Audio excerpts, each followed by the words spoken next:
94.9 for the Hoosiers. Wisconsin in that third place position ahead of Michigan State in fourth.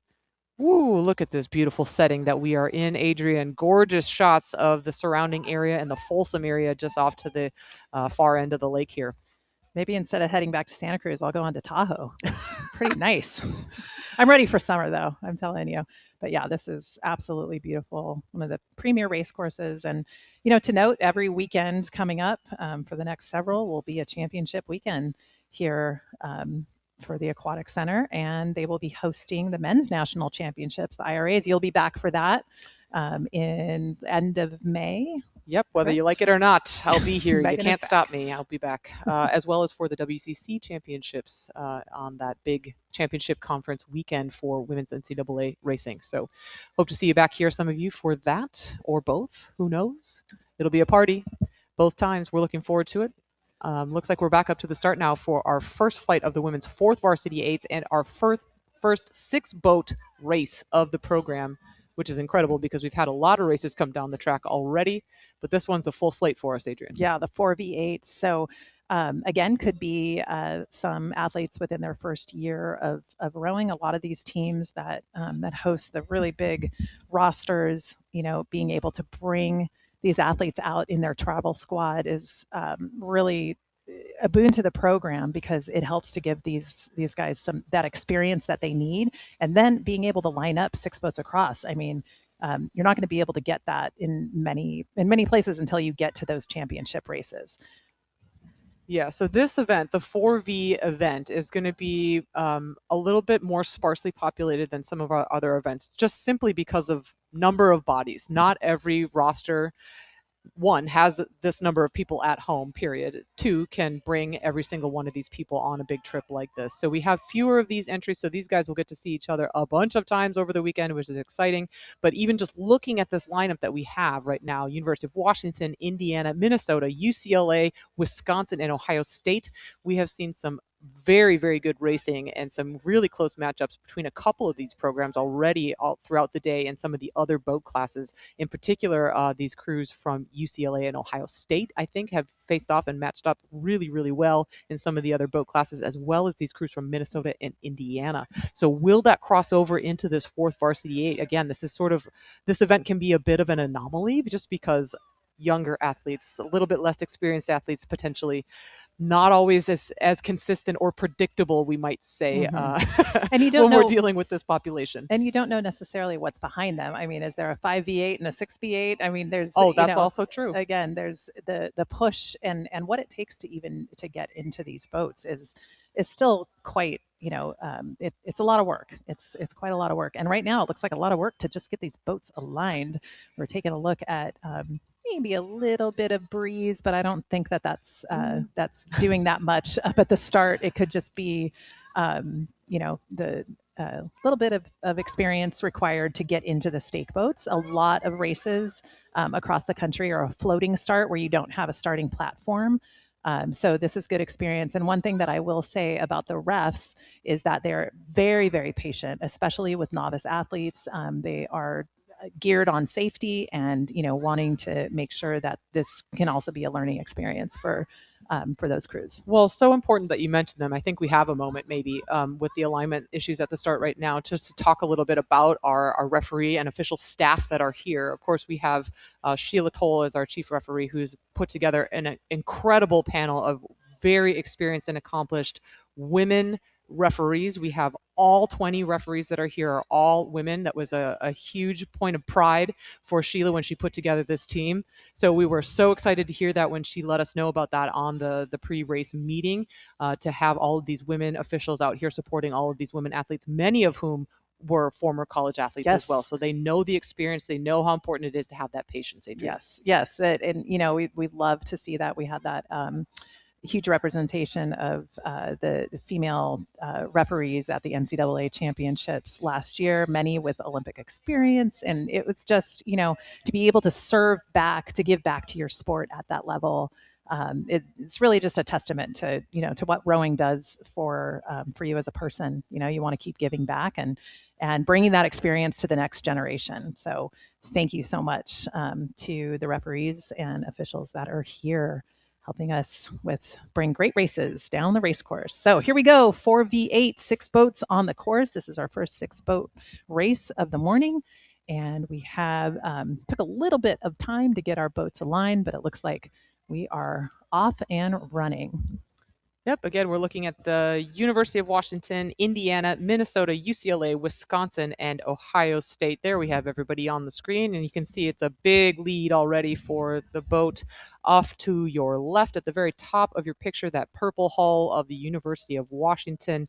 They are rowing away from this field, leaving the remaining 5 crews to figure things out. It does look like it's the crews from Ohio State, and once again, UCLA going toe-to-toe, just like we saw earlier in the program. So great match of speed between these 2 teams, UCLA and Ohio State.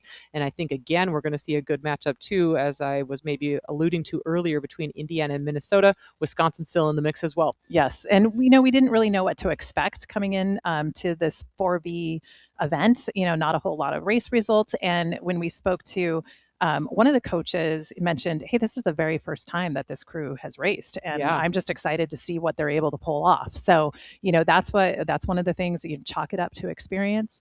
And let's see what happens, because there is bound to be quite a bit of movement of athletes in between boats throughout the rest of the season. But Washington taking advantage. They are in the, like Megan said, that is a beautiful purple shell. That's their king racing shell. Yeah, absolutely beautiful boat. So when you take a look down at the race course, you won't see a yellow hull like you'll generally see them racing in those bright yellow MPOCers. This is a beautiful purple boat, and they are well out in front of the rest of their competitors, but with a good race shaping up between UCLA and Ohio State. UCLA in lane 4, Ohio State in the far lane 6.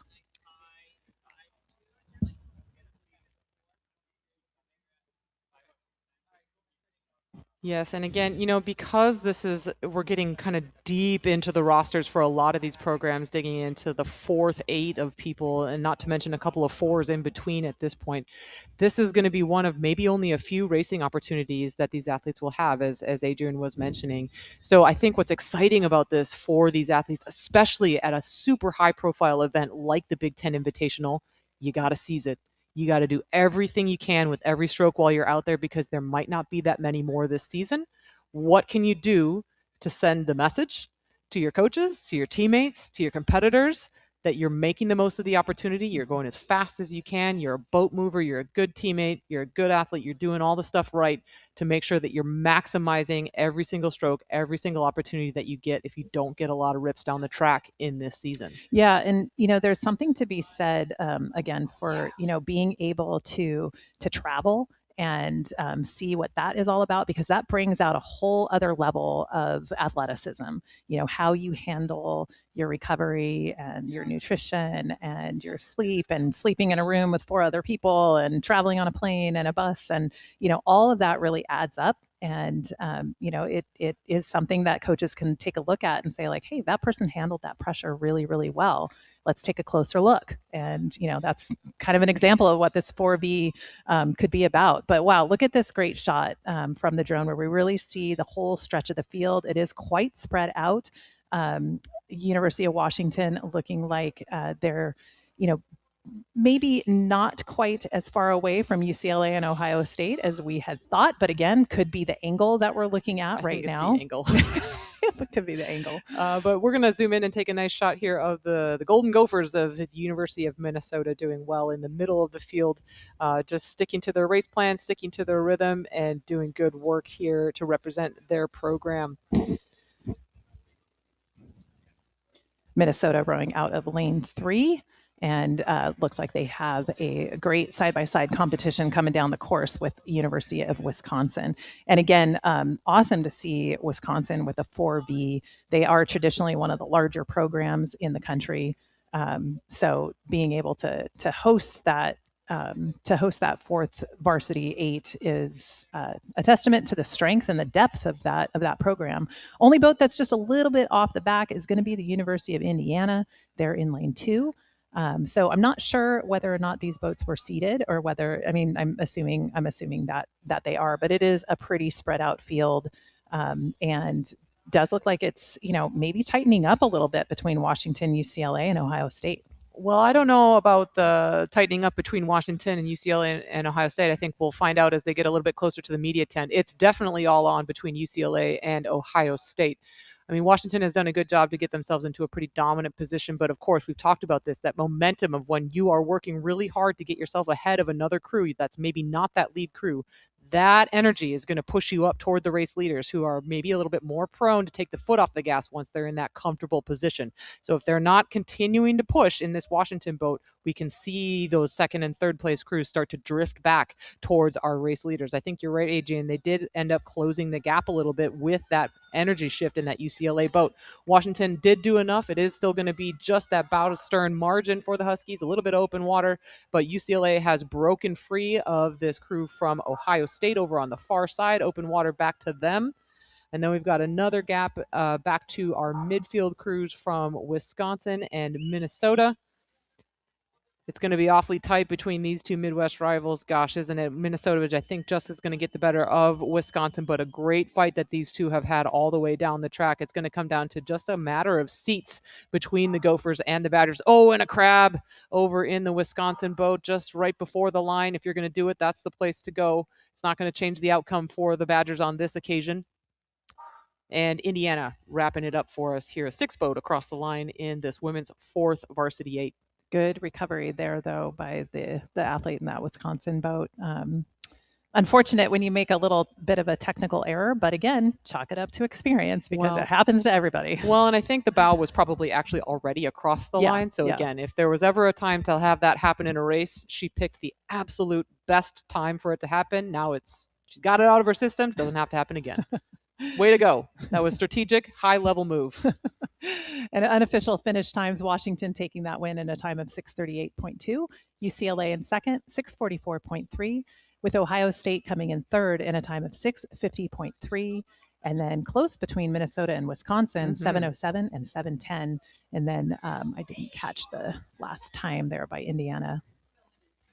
Official results, though, can be found at herenow.com. And it looks like we already have our next race underway. This is the 3v4. We are back to a 4-lane race. In lane 1,